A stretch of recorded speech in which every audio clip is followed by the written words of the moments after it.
हर्षित landmark, सपनों का घर जैसा आप चाहते हैं हम बनाते हैं। 1, 2 एवं 3 BHK ready position flats. Call 9827 321 321।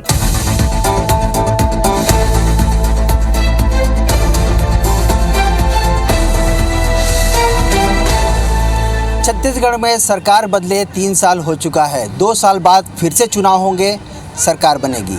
लेकिन इन सब के बीच में कर्मचारी क्या कहते हैं? कर्मचारी जो ये दावा करते हैं कि सरकार कांग्रेस की छत्तीसगढ़ में इनके कारण से बनी है, कहीं ना कहीं बड़ा योगदान इनके साथ है। आंदोलन अभी से शुरू हो चुका है आप लोग का।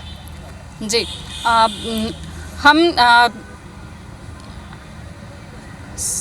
क्या कहना चाह रहे हैं आप? आंदोलन शुरू हो चुका है। बिल्कुल, ये जैसा कि चुनाव के समय में कांग्रेस शासन ने हमसे घोषणा किया था कि लिपिकों की वेतन विसंगति किसी भी कारणवश से हो वो दूर की जाएगी, पर सरकार को आज बने हुए लगभग 3 वर्ष हो गए हैं, जिसपे हमारे बिलासपुर के अधिवेशन में माननीय मुख्यमंत्री जी ने 17 फरवरी 2019 को हमारे वेतन विसंगति दूर करने की घोषणा की थी, जिसकी पुष्टि जिलाधीश बिलासपुर ने की थी और इसको मुख्यमंत्री सचिवालय ने मान भी लिया है।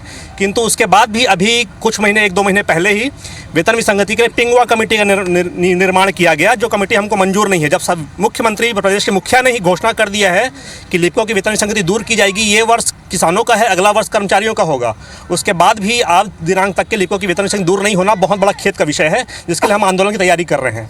सबसे बड़ी संख्या जो अनियमित कर्मचारियों की है, सरकार क्या कर रही है अभी तक?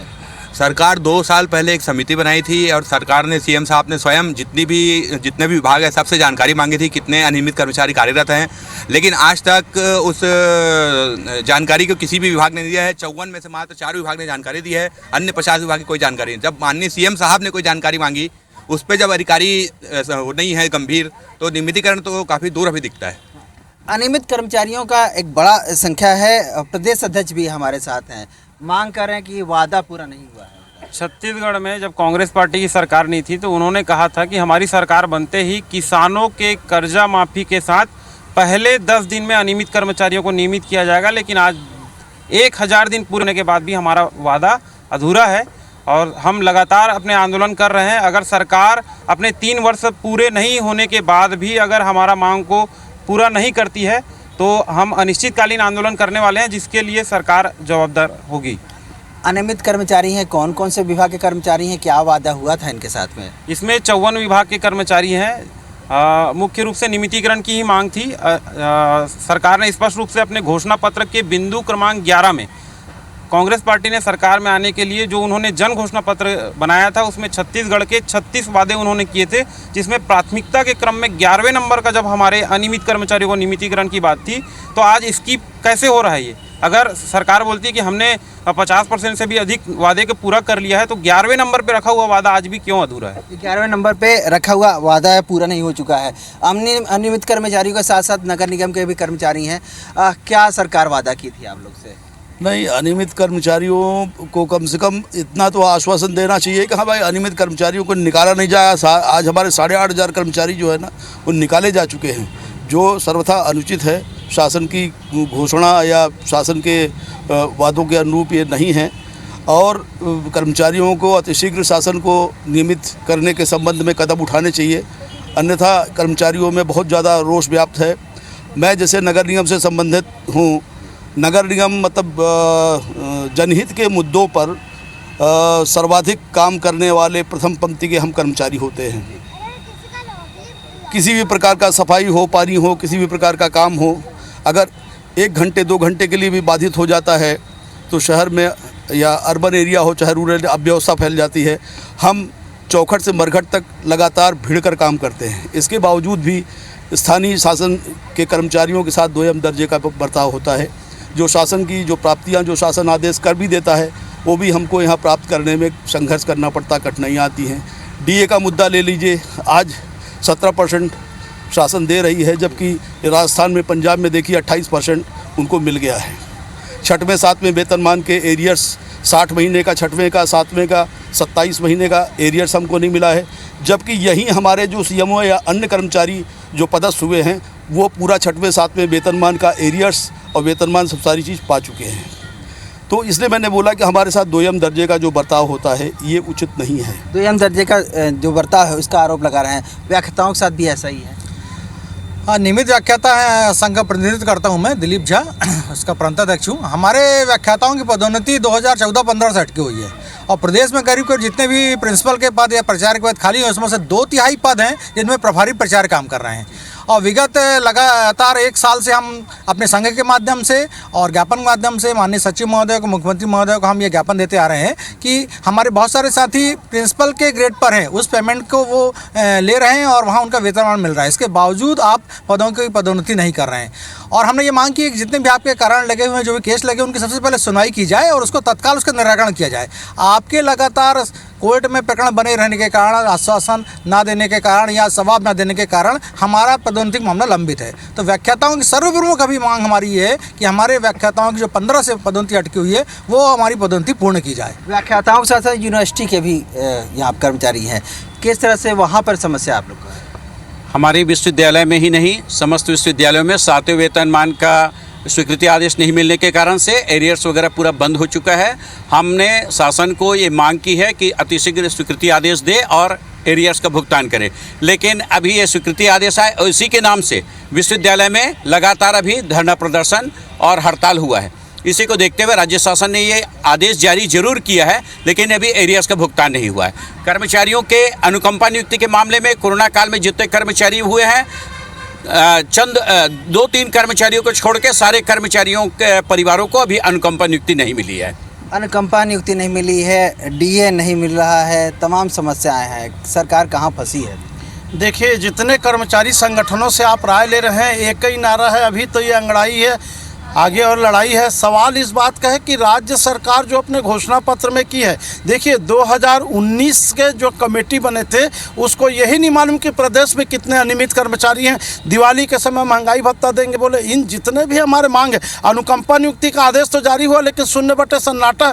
ये जो 3 साल का परिवीक्षावधि कोरोना काल में वित्त विभाग ने जारी किया था उसको वापस लेना चाहिए। कोरोना काल समाप्त हो गया तो मुख्यमंत्री जी ने कहा कि हम सब करेंगे। आज जो है नगर क्षतिपूर्ति है, पदोन्नति है, आपके ये जितने अनियमित कर्मचारी हैं, चाहे आपके महिला पर्यवेक्षक है, पटवारी है, आ रही हैं, जितने कैडर, इन सब के लिए 14 सूत्री मांग हमने प्रस्तुत किया था। छत्तीसगढ़ कर्मचारी अधिकारी फेडरेशन ने पिंगुआ समिति बनी है। हमने मुख्यमंत्री जी को कहा है कि हम अपने जीवन में बहुत कमेटी देख लिए, चाहे वो राउत कमेटी हो, चाहे इंदिरा मिश्रा कमेटी हो, चाहे DN तिवारी कमेटी हो। अभी बीच में काजू किशमिश खाने के लिए एक प्रशासनिक सुधार आयोग बना था लेकिन कोई रिजल्ट नहीं आया। हमारी एक सूत्री मांग है कि 3 महीने के अंदर पिंगुआ कमेटी जितने भी वेतन विसंगति, हम एक वर्ग लिपिक का, शिक्षक का, पर्यवेक्षक का बात नहीं करते, 5वां वेतनमान, 6वां वेतनमान और 7वां वेतनमान में जो जो कर्मचारी नीचे थे बराबर थे, आज या तो वो ऊपर हो गए, नीचे हो गए। एक वेतनमान में सुधार होना चाहिए और यही सबसे बड़ा कैंसर की बीमारी जैसा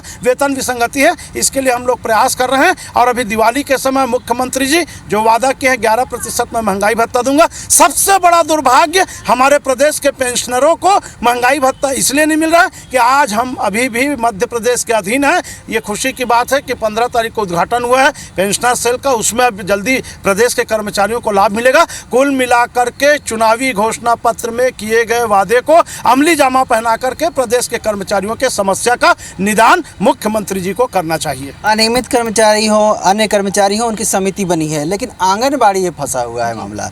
लंबे समय से हड़ताल करी थी, पिछले बार बड़ा एक आंदोलन था, कहीं न कहीं सरकार को बनाने में आप लोग का भी योगदान था, जैसा कि आप लोग दावा करते हैं।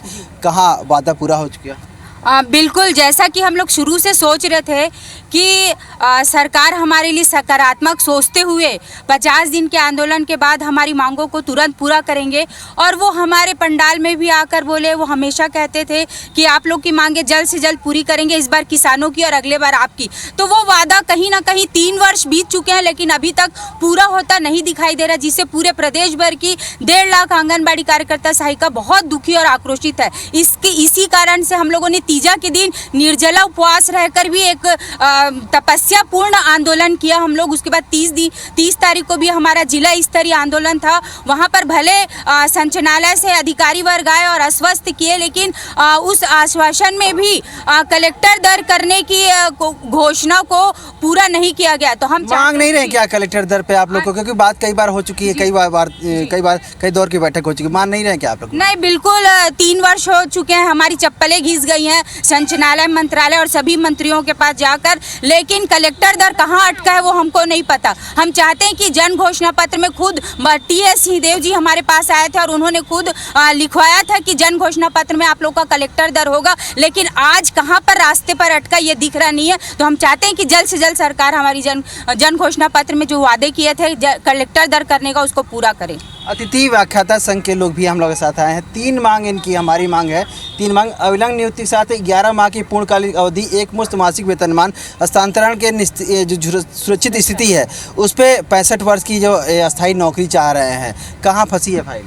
सर, मैं डॉक्टर पुष्पा श्रीवास लगभग 18 सालों से पढ़ा रही हूँ, संविदा में अपना योगदान दे रही हूँ।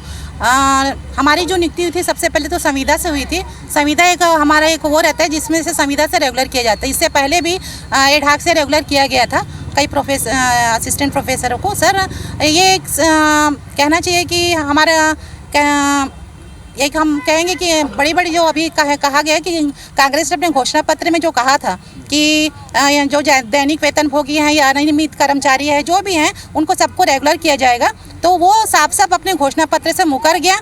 चाहे राहुल गांधी जी ने जैसे ही पद मिला, जैसे ही कुर्सी मिली, तो वो अपने जुबान से मुकर गए। तो इससे हम लोग नाराज हैं। साथ ही साथ जो हमारे हायर एजुकेशन की जो स्थिति है, उच्च शिक्षा विभाग, इसकी जो स्थिति वो तो एक स्कूल से प्राइवेट स्कूल से भी गई भी थी। हमारी जो वेतन जो दिया जाता है ना, वो बहुत ही दयनीय। पहले से शिक्षा में काफ़ी सुधार हुआ है, कहीं ना कहीं इसमें आप लोग का भी योगदान है, उसका प्रतिफल आप लोग को नहीं मिलता? बिल्कुल नहीं मिलता सर, और हम लोग कहीं ना कहीं इससे सेटिस्फाइड भी नहीं हैं, क्योंकि एक तो वेतनमान हम लोगों का इतना कम है कि दैनिक वेतन भोगी ही अगर हम लोग अपने आप को समझे तो सबसे ज़्यादा बेस्ट है। सरकारें तो सरकारें आई भी गई भी, ये 2011 के समय से यही होता आया है कि आज तक के हम लोग के वेतन में थोड़ी सी भी वृद्धि नहीं हुई है। दूसरी चीज़ ये है कि हम लोग आज भी पर पीरियड के हिसाब से काम कर रहे हैं।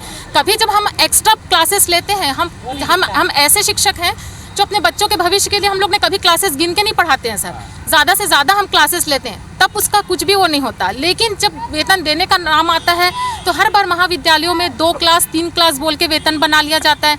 ना हमको दशहरा मनाने का अधिकार, ना दिवाली मनाने का अधिकार, ना ईद मनाने का अधिकार। छुट्टियाँ जब आती हैं तभी इनका वेतन काट दिया जाता है। ऐसे कई सारी समस्याएं अभी। आज देखिए, बात क्रांतिकारी कोरोना योद्धा संघ, ये वो लोग हैं जो कोरोना के दौरान आपकी हमारी मदद कर रहे थे, हमारा आपका इलाज कर रहे थे। आप आज आंदोलन पे हैं। सर, आज हम लोग को 55 दिन हो गया आंदोलन पे बैठे हैं, एक ही सूत्री मांग को लेकर कि हमको कार्य पर निरंतर रखा जाए। लेकिन सरकार हमारे लिए कमेटी तो गठित कर दी और हमसे 1 महीने का टाइम भी मांगा गया था। हम शालीनता से 1 महीने टीम के गठित करने के लिए टाइम दिया गया और हम लोग शालीनता से बैठ के अपना धरना प्रदर्शन को कार्य को कंप्लीट किए। लेकिन इसके बाद 1 महीने होने के बाद अगर हमारे मांगों को पूरा नहीं किया जाएगा तो हम लोग अब उग्र आंदोलन करने के लिए सरकार ने हमें मजबूर कर दिया गया है और इसकी जो भी जवाबदारी होगी वो सरकार की होगी। उग्र आंदोलन की मांग कर रहे हैं ये लोग। अब बात करते हैं आपकी समाधान की, तो एक एक करके बात कर लेते हैं। समाधान क्या है? सरकार से कहाँ तक बात पहुँची है, क्या चाहते हैं? क्योंकि सरकार की अपनी कुछ बाध्यताएँ रहती हैं। जब सरकार विपक्ष में थी तो ये 2018 का जब अंतिम विधानसभा सत्र होने वाला था, उससे पहले माननीय नेता प्रतिपक्ष हमारे बीच आए थे। उन्होंने हमारे मंच पर आकर कहा था कि इसके लिए जो 5000 करोड़ रुपए का जो बजट लगने वाला है अनियमित कर्मचारियों को नियमित करने के लिए, उसके लिए हमारे तरफ से हम स्वीकृत करते हैं। अगर भारतीय जनता पार्टी के लोग अगर प्रस्ताव लेके आते हैं सदन में तो हम सहर्ष उसको समर्थन देंगे और इसके अलावा कोई बीच का रास्ता आप लोग को निकलता है सरकार की तरफ से? सर, सिंपल सा है सर, छटनी ना हो ये होना चाहिए। अभी क्या हो रहा है कि हमारे क्या 10,000 कर्म साथियों को नियमित छटनी कर दिया गया है और इसी प्रकार क्या है 25,000 क्या है नियमित भर्ती के निकला है। जब नए भर्ती कर लेंगे तो हमारे नियमित साथियों को कहाँ पर उसको एडजस्ट करेंगे? पुराने जो साथी हैं उनको नियमित करते रहे जाए। और क्या रास्ता बीच में लग रहा है आप लोग को? देखिए, जो सातवें वेतनमान के एरियाज़ के साथ साथ जो लिपिकों की वेतन विसंगति के लिए माननीय मुख्यमंत्री जी ने जो पिंगवा कमेटी गठित की है, उसका हम स्वागत करते हैं। 3 महीने में उसका रिपोर्ट आएगा। रिपोर्ट आने के बाद जैसे पहले भी बनी हुई है तिवारी कमेटी, उसमें सारी चीज़ का निराकरण हुआ है। तो ये 3 महीने के बाद माननीय मुख्यमंत्री जी इसको लागू करेंगे, इसका हमें आशा है भरपूर। आशा है इनको, आपको आशा है जो सरकार वादा कर रही थी? बिल्कुल ऐसी उम्मीद की जानी चाहिए कि जो समिति ने बनाई उसके अनुसार ये कार्य करेंगे, क्योंकि बहुत सारी समितियाँ आई हैं उसके निर्णय है। पर मुख्यतः ये जो समिति निर्णय अपने देती है वो वित्त के अधिकारियों और वित्त के उच्च अधिकारियों तक पहुँचता है। तो ऐसी स्थिति में उनके द्वारा निर्णय लिया जाना ही प्रमुख होगा। हम सभी उम्मीद करते हैं कि वो इस समिति के सही निर्णय आए और उसके अनुसार कह रहे हैं। आप भी पूरी तरह से बताइए, जैसे नगर निगम में समस्याएँ क्या है, शॉर्ट में बताइएगा कि उस पर निराकरण क्या है, क्योंकि सरकार की अपनी कई सारी बाध्यताएँ रहती हैं। नहीं, नगर निगम में समस्या है तो जैसे मैंने बताया है इसमें कि जैसे कोई भी प्राप्तियां होती हैं, चाहे वो डीए हो, वेतनमान विसंगतियां हो, हम सबसे पीछे स्तर के कर्मचारी, 2म दर्जे कर्मचारी हैं। हमको 2 स्तरों पे हमको लड़ना पड़ता है, तब जाके कोई प्राप्ति होती है। अब देखिए जैसे 6वें 7वें वेतनमान वाला, ये मैंने बताया कि हमारे जो कर्मचारी जो बाहर से आए हैं उनको सारे 6वें 7वें वेतनमान और एरियर सब प्राप्त हो गए हैं, लेकिन हमको मतलब क्या देंगे सरकार को कि किस तरह से काम करे ताकि आप लोग भी संतुष्ट हो? सरकार को सुझाव की ज़रूरत नहीं है। सरकार चाहे अगर तो इस मांग को, कोई बहुत बड़ी ऐसी मांग नहीं है, कोई ऐसी कठिन परिस्थिति अभी सरकार के सामने नहीं है, वो पूरा कर सकती है।